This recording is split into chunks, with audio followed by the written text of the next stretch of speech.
All right, finally for today's town hall. As of today, all of these private businesses started requiring customers wear masks, even in states or areas without specific orders.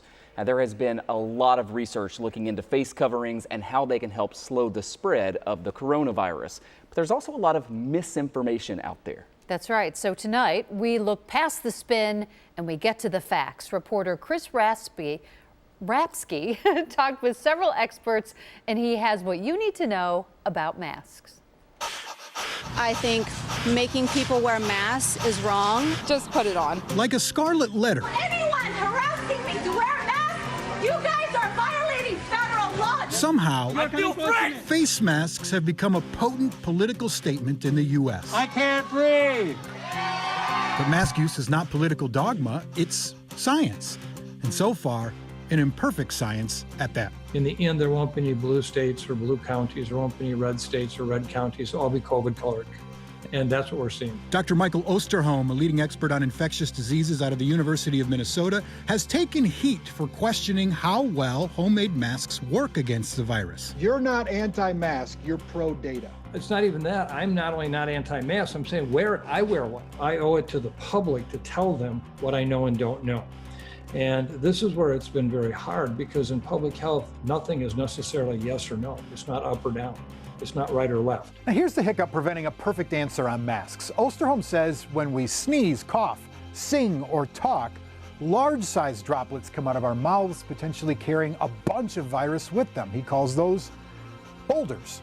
And when we simply breathe, much smaller microscopic particles, about the size of the virus, come out as well. And he says for those, think of marbles.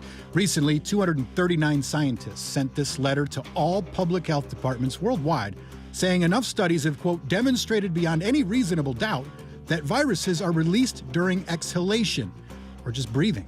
So the big question here, do homemade masks block the boulders and the marbles? In terms of masks, what I am saying is that we have a growing amount of evidence that masks will reduce risk. Dr. Cherie Schwartz, epidemiologist at Johns Hopkins University, says not all homemade masks are equal. And while evidence shows they can work, there's a lot of complexity to how well they can work. How many layers does that mask have?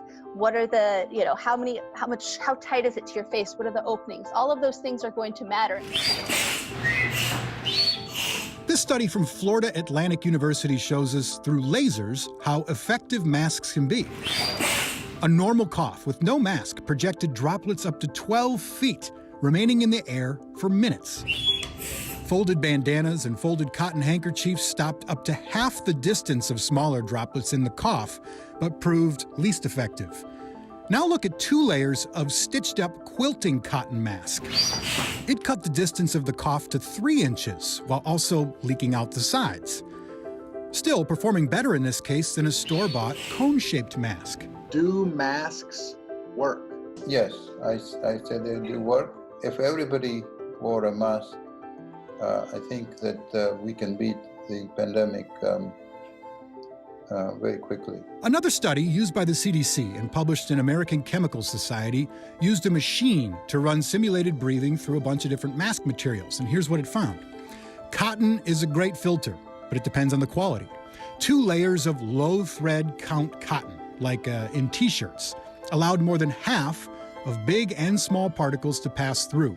But high 600 thread count cotton, like those expensive bed sheets, well, that blocked out 99.5% of the boulders and 82% of the marbles. This study claims the absolute best of homemade masks are hybrids. Hybrid of high thread count cotton and silk, blocking out 98% of big droplets and 94% of the smaller ones. But here comes the caveat, and the point these experts are making. None of this data rings true if you aren't wearing your mask correctly.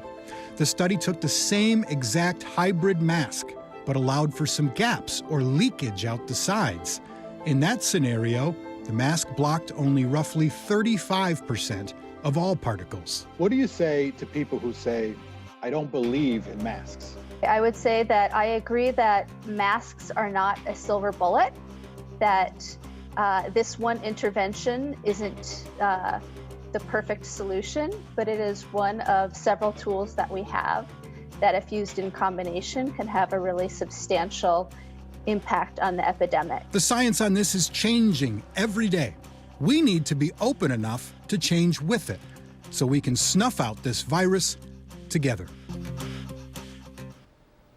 And no matter your opinion on it, Mary Alice, I mean, New York was so early in having this statewide mask order for almost all indoor circumstances. And now you look at around the country, and it's now the majority of the country. It's much more common than it is rare to see these mask orders because we've learned so much in the months previous. Right, and you can debate which ones work best, but no one can argue that having a mask on helps.